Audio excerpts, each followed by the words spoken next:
Halo semuanya, bagaimana kabarnya? Semoga baik-baik saja dan sehat selalu. Kalau dengar sama kata Jepang, apa sih yang terlintas di pikiran teman-teman? Maju, teratur, teknologi canggih, atau bahkan pekerja keras?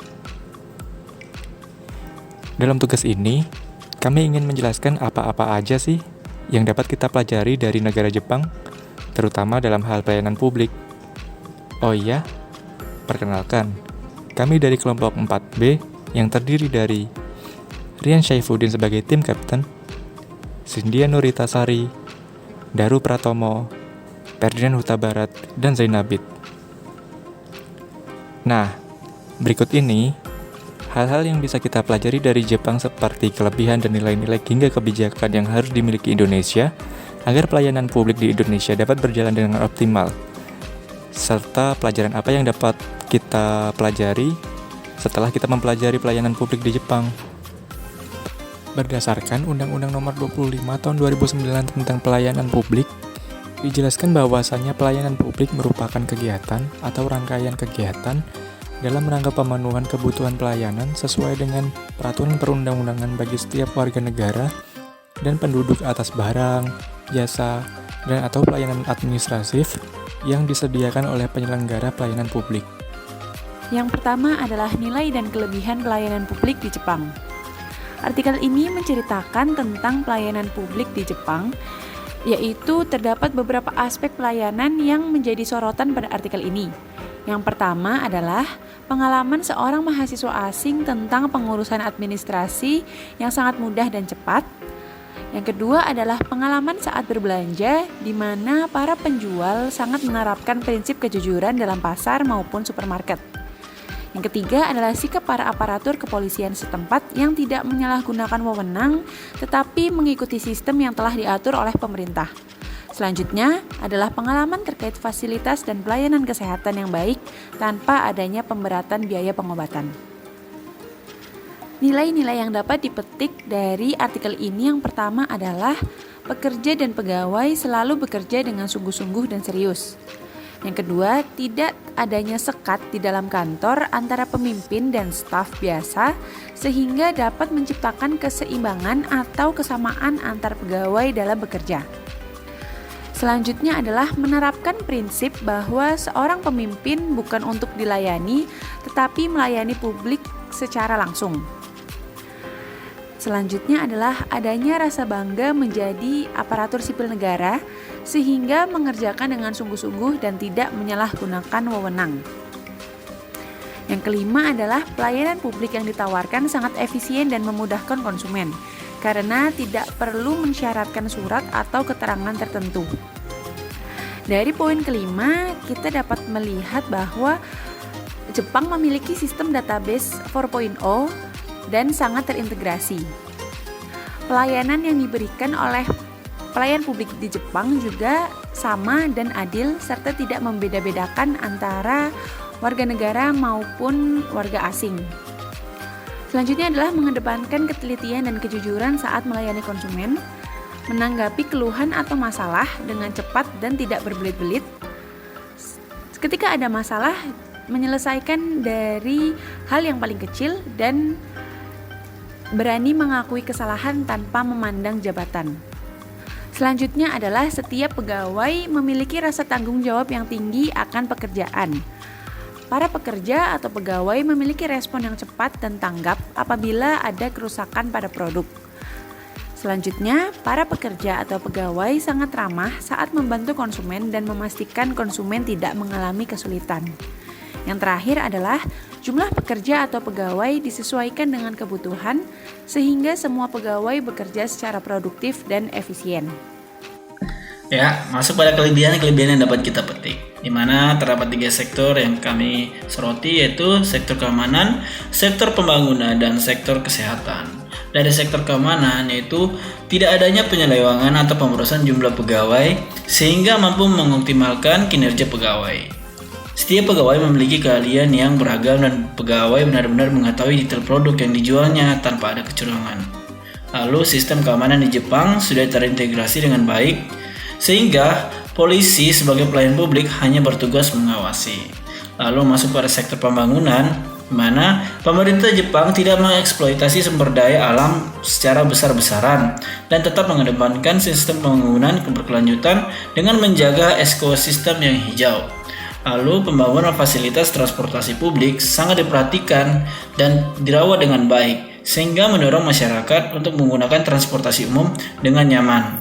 Lalu, sistem transportasi sudah dibuat dengan sangat baik dan matang dan didukung dengan masyarakat Jepang yang sangat patuh pada peraturan sehingga terciptalah lingkungan yang aman dan nyaman.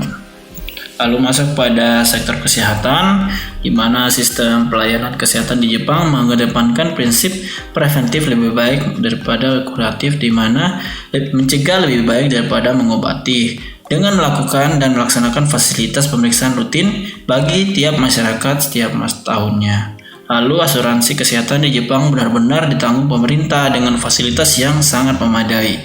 Lalu pelayanan kesehatan dilakukan dengan adil dan ramah kepada pemegang asuransi maupun yang tidak memiliki asuransi. Prasyarat dalam kemajuan pelayanan publik di Indonesia. Yang pertama adalah etos kerja dan kedisiplinan.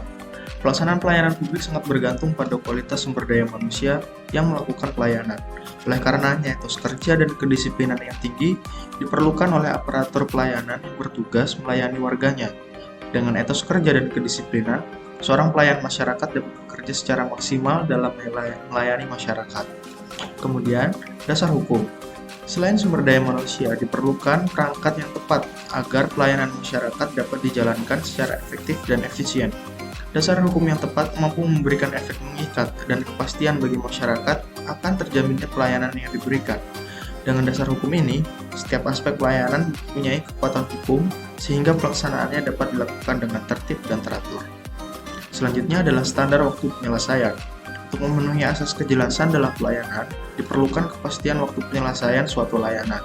Dengan ini masyarakat memperoleh ketenangan terkait lamanya proses pelayanan. Selanjutnya adalah prosedur yang teliti namun memudahkan masyarakat. Pemberian layanan prosedural, terutama layanan administrasi, melibatkan banyak pihak, terutama terkait perizinan dan syarat-syarat perizinan. Pelayanan administrasi semacam ini harus berorientasi pada pelayanan masyarakat untuk menciptakan layanan yang mudah dan efisien. Pemanfaatan teknologi juga diharapkan mampu untuk menjawab tantangan ini. Selanjutnya adalah sistem yang jujur dan objektif.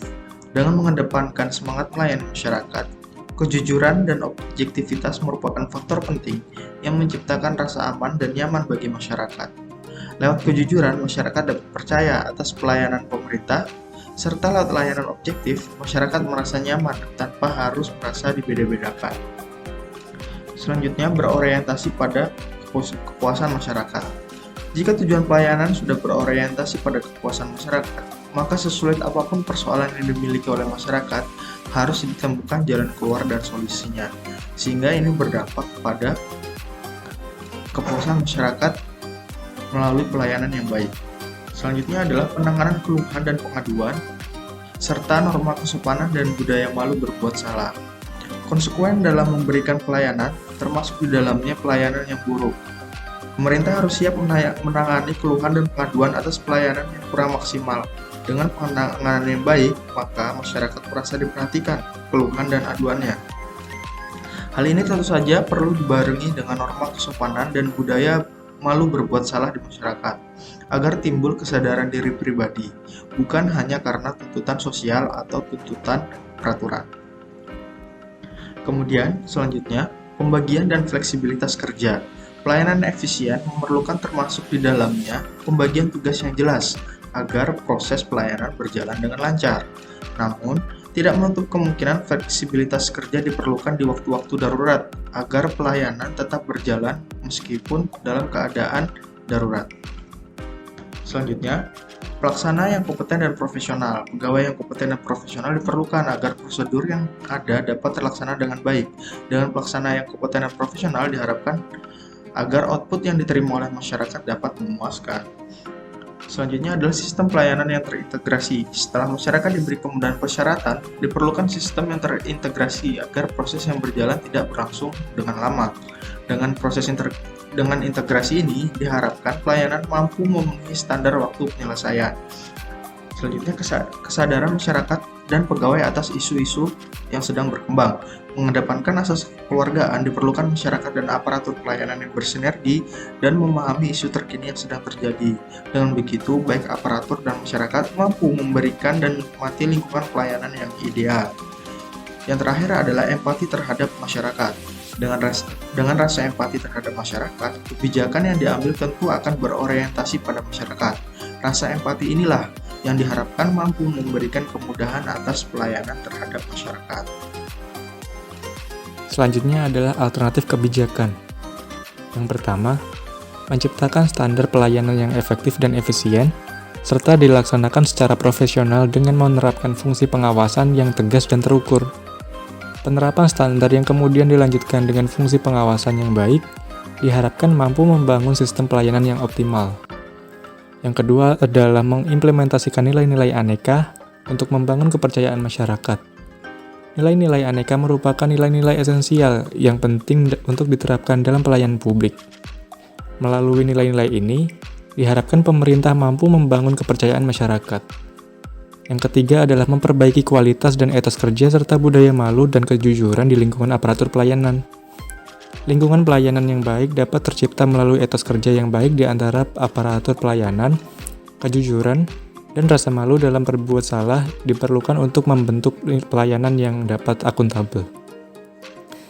Yang keempat adalah menciptakan lingkungan pelayanan yang profesional, objektif, dan berorientasi pada kepuasan masyarakat. Dengan mengedepankan kepuasan masyarakat, diperlukan lingkungan pelayanan yang profesional dan objektif. Lingkungan pelayanan yang profesional dan objektif dapat menumbuhkan rasa nyaman di masyarakat serta pemerintahan yang dapat diandalkan. Lalu yang terakhir adalah meningkatkan mutu dan kualitas pelayanan publik yang memperhatikan kebutuhan masyarakat. Perbaikan mutu dan kualitas pelayanan publik perlu dilakukan agar kebutuhan masyarakat dapat terpenuhi. Adapun pembelajaran yang bisa diambil dari artikel tersebut ialah: yang pertama adalah bekerja dengan disiplin. Disiplin secara waktu dan juga tetap berkonsentrasi dalam melakukan pekerjaan. Yang kedua adalah kelengkapan fasilitas. Fasilitas serta sarana dan prasarana yang lengkap memberikan banyak kemudahan, terutama dalam hal pelayanan publik. Yang ketiga ialah kejujuran. Sistem yang berlandaskan kejujuran akan cepat maju serta meningkat, sekaligus sangat efisien. Yang keempat ialah pentingnya keramahan, seperti melayani dan membantu konsumen yang kesulitan, serta tidak sungkan untuk meminta maaf apabila terjadi kesalahan. Yang kelima ialah kebersihan dan kerapihan, di mana situasi terasa bersih dan rapi di sana, serta sulit menemukan sampah-sampah di jalanan. Yang terakhir ialah saling percaya adalah kunci, baik itu dari pemerintahan terhadap rakyat maupun sebaliknya. Dan sekian dari presentasi kami. Adapun lebih kurangnya mohon maaf. Wassalamualaikum warahmatullahi wabarakatuh.